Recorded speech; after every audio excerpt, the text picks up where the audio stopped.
আসসালামু আলাইকুম। ইনশাআল্লাহ আশা করি সবাই ভালো আছেন। আলহামদুলিল্লাহ আমিও ভালো আছি। যে যেখান থেকে আমার ভিডিওটি দেখছেন সবাইকে অসংখ্য ধন্যবাদ ও সর্বতি ভালোবাসা রইল। তো আসলে অনেক দেরি হয়ে গেছে যার কারণে ভিডিওটা করা এরকম রাত্রিবেলা। তো আজকে ভিএফএস গ্লোবাল থেকে অনেক পাসপোর্ট রিটার্ন হয়েছে এবং অনেকে ভিসা পাইছে।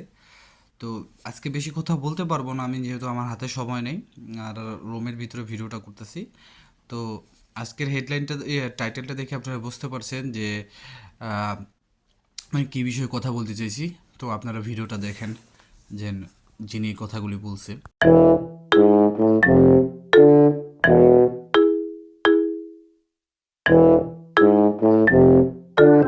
এ আলহামদুলিল্লাহ আলহামদুলিল্লাহ এই যে 10 মাসের লাগছে, হ্যাঁ 10 মাসের লাগছে বিষয়। আলহামদুলিল্লাহ আলহামদুলিল্লাহ যাক। প্রিয় ইতালি ভুক্তভোগী ভাইয়েরা আমার, একটি সুখবর।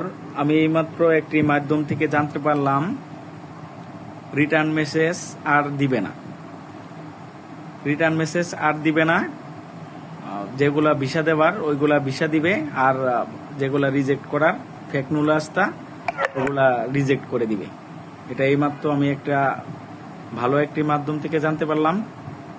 কথাটা কতটুকু সত্য তা বলতে পারলাম না, তবে খুব ভালো একটা মাধ্যম থেকে আমি জানতে পারছি যে আর রিটার্ন মেসেজ দিবে না,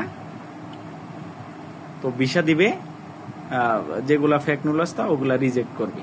তো কতদিনের মধ্যে কবে থেকে কাজ শুরু করবে তা জানি না, সেটা তিনি আমাকে বলতে পারে নাই, তবে ভিসা দিবে এটা বলছে আর কি। একটি সুখবর।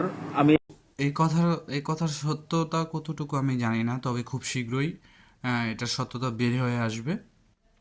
যেরকম আপনারা আগামীকাল এবং আজকে যারা এখন তুরিও আপনারা পাসপোর্ট রিটার্নের মেসেজ পান নাই, যদি আপনারা পাসপোর্ট রিটার্ন করার মেসেজ পান অবশ্যই আমাকে জানান, তাহলে বোঝা যাবে যে এই কথাটা ভিত্তিহীন, এই কথার উপরে কোনো আমল করা যাবে না, মানে এই কথাকে বিশ্বাস করা যাবে না এক কথায়। ঠিক আছে, বুঝতে পারছেন? আর আমি আপনাদের বলতেছি ভাই হিসাবে, ছোট ভাই, বড় ভাই হিসেবে, কেউ যে বন্ধু হিসাবে, যে আপনাদের যাদের নুলস্থা ঠিক আছে আপনারা ভিসা পাবেন। কিন্তু এখন মনে করেন যতটুকু আমি যা দেখতেছি বা যতটুকু শুনতেছি আশেপাশের থেকে, যে অনেক ধরনের সমস্যার সৃষ্টি হচ্ছে।